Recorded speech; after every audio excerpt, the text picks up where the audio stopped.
Hello, everyone. My name is Molly Estes. I'm clinical faculty at Loma Linda University in Southern California, and I'm a member of the ACOEP CME committee. Ladies and gentlemen, good morning. My name is Christopher Colbert. I am the Assistant Program Director of Emergency Medicine at the University of Illinois Emergency Medicine Program and part of the planning committee for the Spring Symposium, April the 10th through the 19th for the American College of Osteopathic Emergency Physicians. And I am honored to be with my good friends with Olympian reaches of intelligence when it comes to specifically medicine, Dr. David Carr and Dr. Christopher Hicks. Chris and David, it's good to see you. How are you guys doing? We're great. Well, I'm great. Great to be here. Yeah. So please give us a little bit of insight, starting with David, then we'll transition to Chris, on what we can expect from your lectures this spring. Yeah. Syncope is queen. Syncope is queen. And what's queen about it is the history. And I think what people have been doing for the longest time is they've been thinking about syncope with regards to physical exam, with regards to electrocardiogram, with regards to blood work. But what I want to do is refine syncope so that you realize that the history is everything. I'm going to teach syncope on how to take a story. There's going to be a few EKGs, but they're gravy. The story is everything. And I hope you come listen. It just makes my educator's heart happy to hear you say that, because I literally just had this conversation with one of my fourth-year graduating students, or graduating here in a few months. I'm like, the history, it's about the history. You need to find the history. Oh, you've just validated my entire existence in this one moment. You validated mine, Molly. And I think the end of the day, as we've been relying on some old stuff, it really is coming back to basics and bare bones. It's not about ultrasound. It's about talking to patients. I won't let any of my ultrasound faculty hear that. Chris, ignore it completely. It's an ultrasound for your ears. That's what a stethoscope is. There we go. You knocking on the ECG means the mama too just put a hit out on your name. So it's true. Keep yourself covered. He's coming for you. I will. So Dr. Hicks, how goes it? What can we anticipate here in April? Well, when people think about the Wu-Tang Clan, they think about, a rough and tumble group of comic book loving nerds from Staten Island, 10304 Killer Hills, and what have you, as we do. But when I think about the Klan, I see a misunderstood group of miscreants who really have an important public health message in their music. And if you think about, for example, their opus, Protect Your Neck, I think what they're really trying to communicate there is the importance of understanding key early management priorities in penetrating neck trauma.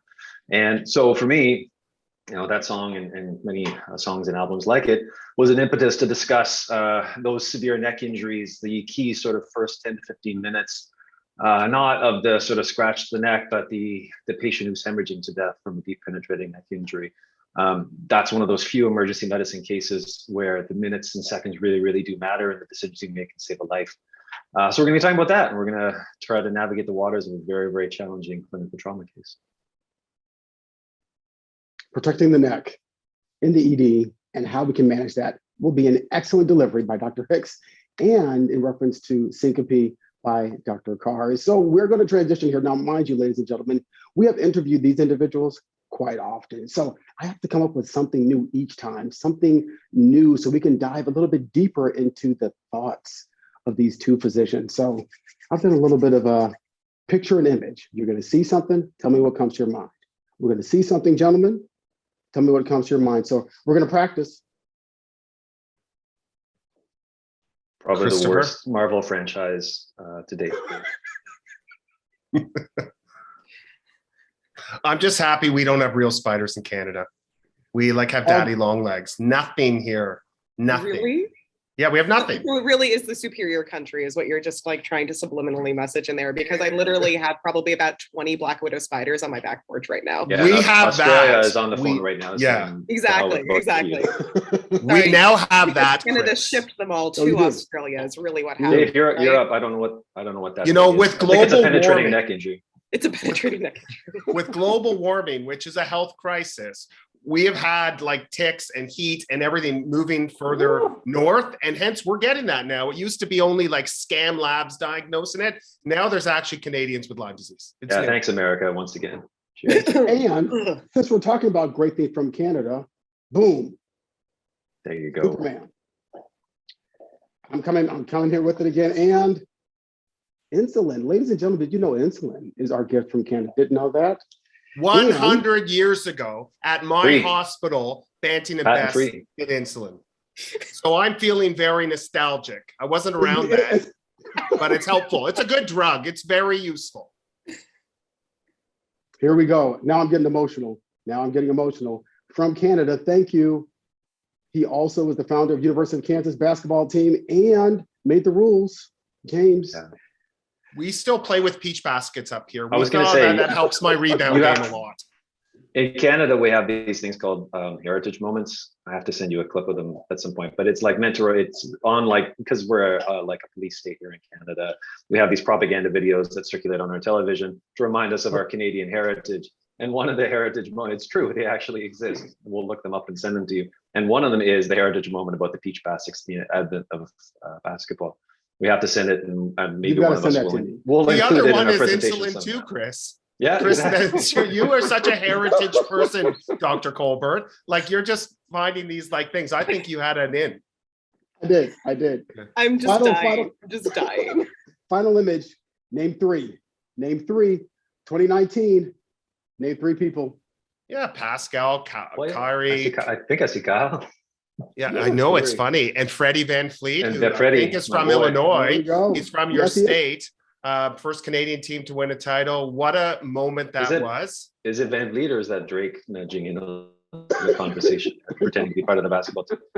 He is such a Klingon. He's such a Klingon. Sorry, Oh Drake, my if you're God. watching, I don't know why you would be, but if you are.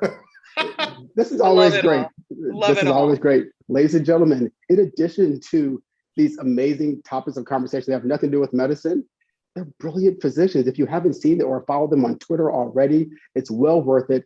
Dr. Chris Hicks, Dr. David Carr, really good friends, brilliant physicians.